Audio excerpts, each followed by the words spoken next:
Assalamualaikum warahmatullahi wabarakatuh. Alhamdulillahirrabbilalamin. Wabihi nasta'inu ala umari dunya waddin wa ala alihi wa sahbihi ajmain amma ba'du.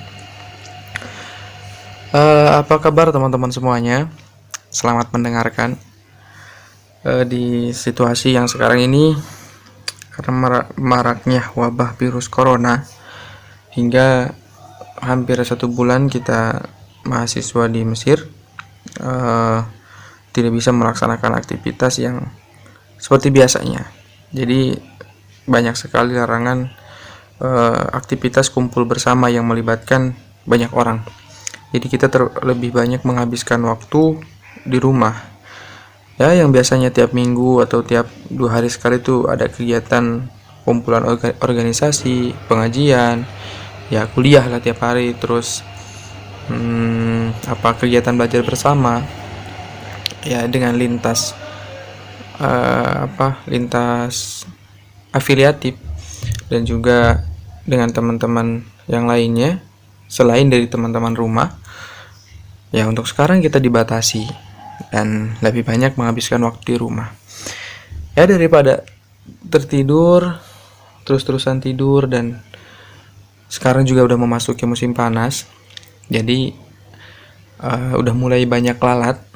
Nah, jadi ada hal lucu juga ketika memasuki musim panas ini kan banyak lalat nih. Kalau misalkan kita tidur itu kayak bangke, terus kerumunin lalat gitu. Ya, itulah persis bangke. Ya, daripada kita membangke kayak gitu ya, saya berinisiatif untuk sedikit berbagi pengetahuan mengenai apa-apa yang saya ketahui. Itu lebih tepatnya. Ya, saya berinisiatif untuk menjelaskan atau menceritakan atau sharing lah mengenai Green Sheikh. Karena ada sebagian teman saya yang mengatakan, yang masih belum tahu gitu. Teman-teman di rumah, terutama adik saya, apa sih Green Sheikh itu? Atau siapa sih mereka itu? Kerjanya apa gitu. Nah, akhirnya saya berinisiatif untuk menjelaskan tentang Green Sheikh. Nah, Green Sheikh ini adalah istilah yang sering kita kenal biasanya adalah imam besar Sunni, imam besar Sunni Ahlussunnah wal Jamaah, yang memegang otoritas tertinggi dalam pemikiran Islam Sunni dan fikih, dan mempunyai pengaruh kuat dalam masyarakat di seluruh dunia, terutama bagi pengikut mazhab Asy'ariyah dan Maturidiyah. Green Sheikh itu jumlahnya ada sekitar 42 imam, di mana yang pertama ini adalah Syekh Al-Kharisi. Nah, saya akan menjelaskan dulu mengenai Syekh imam besar yang pertama, Green Sheikh yang pertama. Nah, beliau ini adalah nama aslinya Syekh Abu Abdullah Muhammad bin Jamaluddin Abdullah bin Ali Al-Kharisi Al-Asy'ari Al-Maliki Al-Azhari. Beliau lahir pada tahun 1010 Hijriah atau bertepatan pada 1601 Masehi di kampung Abu Kharish. Nah, kenapa bisa disebut dengan Al-Kharisi? Biasanya orang-orang zaman dulu, khususnya orang-orang Arab, biasanya menisbatkan nama beliau itu, atau di dalam nama beliau itu ada penisbatan terhadap kampung halamannya, sama dengan Syekh Al-Kharisi. Dia menisbatkan nama kampungnya terhadap namanya. Al-Kharisi ini adalah sebutan nama kampungnya yang ada di distrik Rahmaniyah, Provinsi Al-Buhairah. Nah, seperti yang kita kenal juga dulu ada Syekh Nawawi Al-Bantani, berarti itu Al-Jawi Al-Bantani, itu berarti di Banten. Terus Syekh Yasin Al-Fadani itu dari Padang. Terus ada Syekh Yusuf Makassar, itu berarti dari Makassar. Nah, biasanya karena kecintaan beliau terhadap kampung halamannya, mereka tidak bisa melepaskan nama kampung halamannya untuk dinisbatkan kepada mereka, selalu menisbatkan nama kampung halamannya terhadap nama dirinya. Nah, masa pertumbuhan beliau dan masa belajar beliau tidak banyak terekam dalam sejarah pendidikan atau dalam sejarah tidak seperti ulama-ulama yang lainnya. Hal ini karena kepopuleran beliau terlihat di masa ketika beliau sudah menjadi orang besar. Jadi ketika masa belajarnya tidak ada orang yang menuliskan atau tidak ada orang yang mencatat bagaimana perjalanan beliau, karena beliau tuh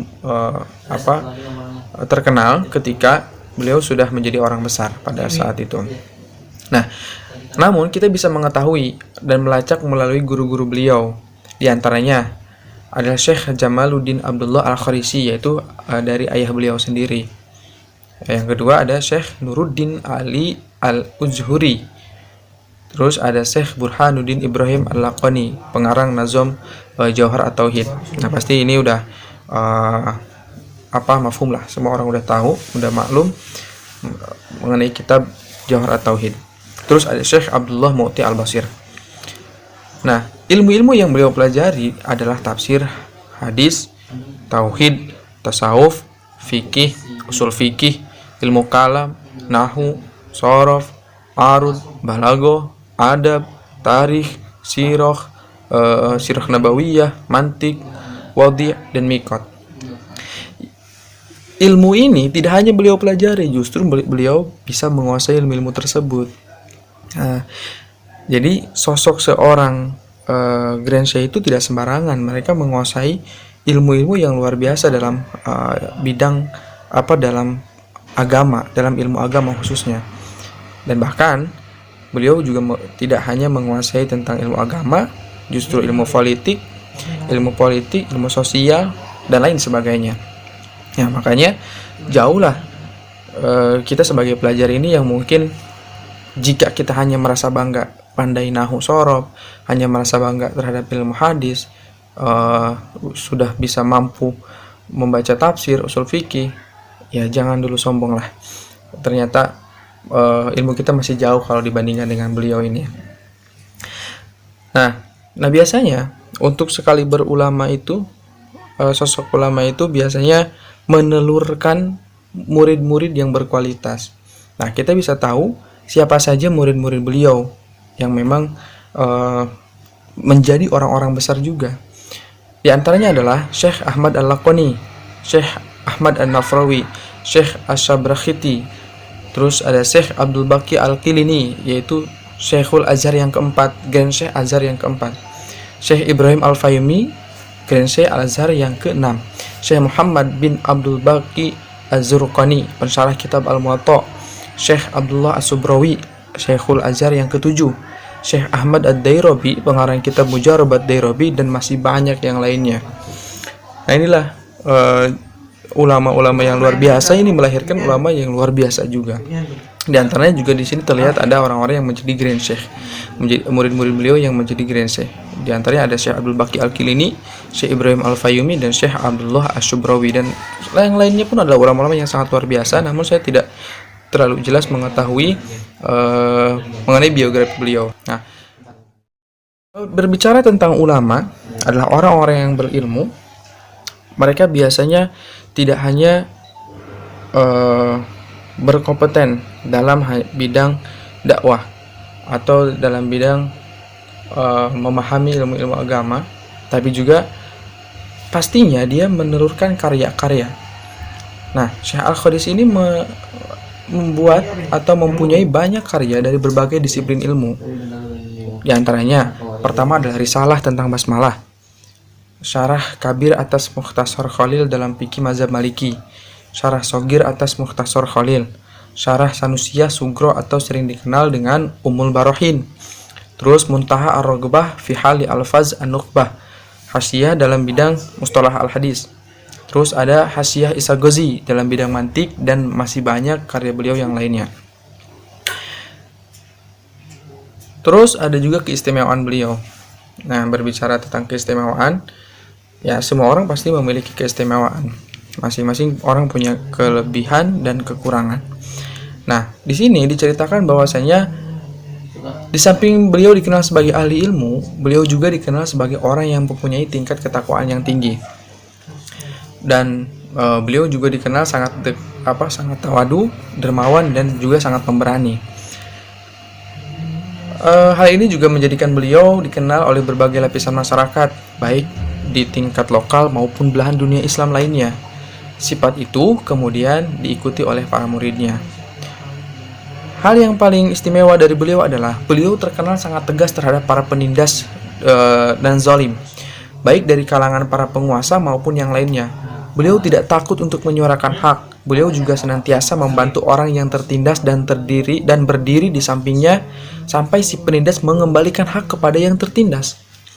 Beliau tidak pernah menolak aduan dari masyarakat tanpa memandang status sosial mereka. Jadi, jika ada orang yang mengadukan diri atau mempunyai masalah besar, beliau tidak pernah pandang bulu siapa yang datang kepada rumahnya, siapa yang datang ke rumahnya, baik itu di kalangan masyarakat, di kalangan pejabat dan lain sebagainya. Beliau selalu terbuka untuk memberikan masukan. Nah, selanjutnya, keistimewaan dan keutamaan inilah yang kemudian menjadikan masyarakat Mesir pada khususnya menaruh kepercayaan kepada beliau dalam menangani berbagai masalah, terutama dalam masalah agama, terus ada masalah sosial, ekonomi maupun hukum, sehingga banyak masyarakat maupun pejabat yang sedang didera berbagai masalah itu sowan kepada beliau dengan harapan masalahnya bisa menemui jalan terang.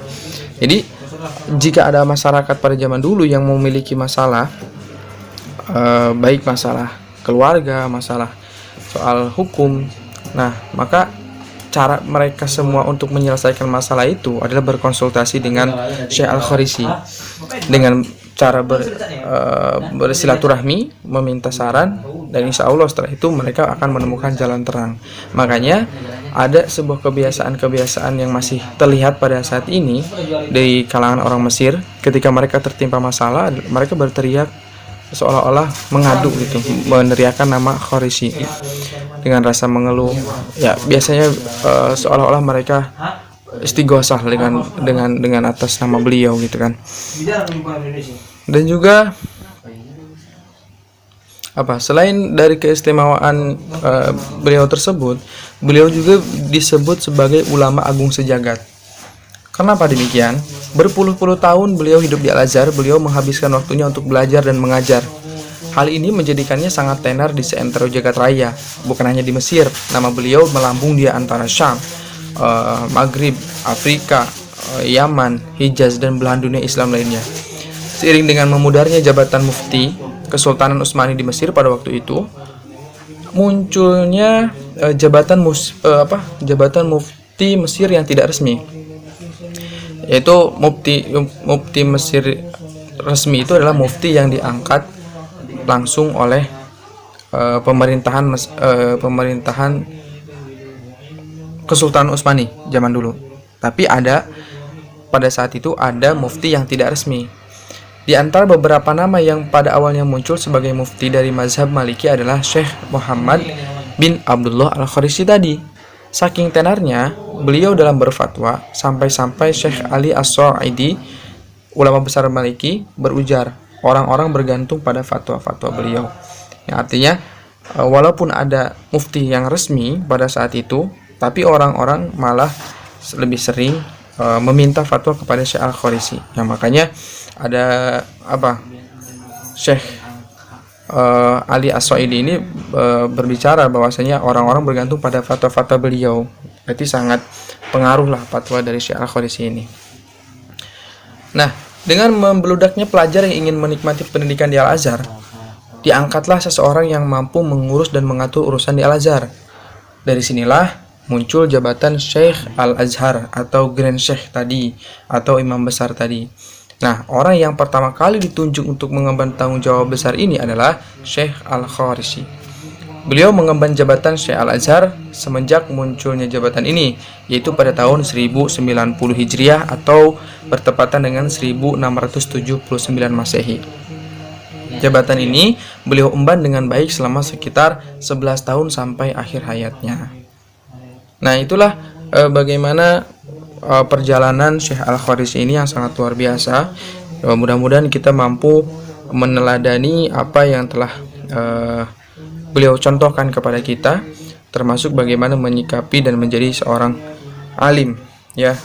Tentunya harus menguasai berbagai fanfal ilmu dan juga tidak terlepas untuk meningkatkan kepedulian terhadap sesama, baik masyarakat ataupun yang lainnya. Nah, tibalah pada akhir hayat beliau memenuhi panggilan Rabb-Nya. Beliau dipanggil oleh Allah Subhanahu wa taala pada hari Ahad tanggal 27 Zulhijjah tahun 1101 Hijriah atau bertepatan pada 1690 pada umur 91 tahun ya.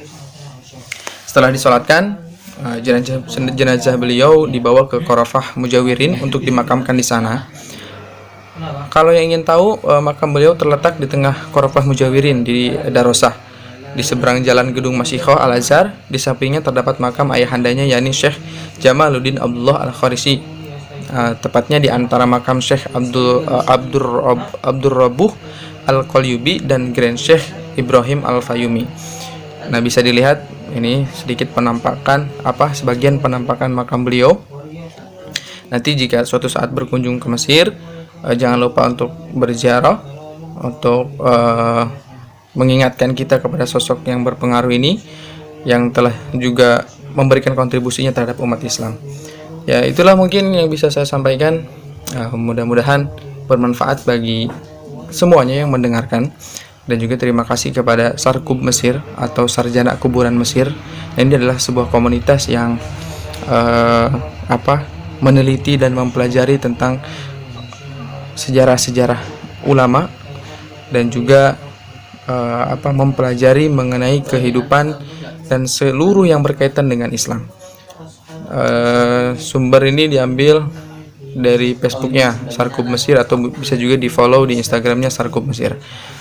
Terima kasih. Penulis Munawar Ahmad, Senin 9 Maret 2020, 14 Rajab 1441 Hijriah, Al-Gamaliyah, Kairo.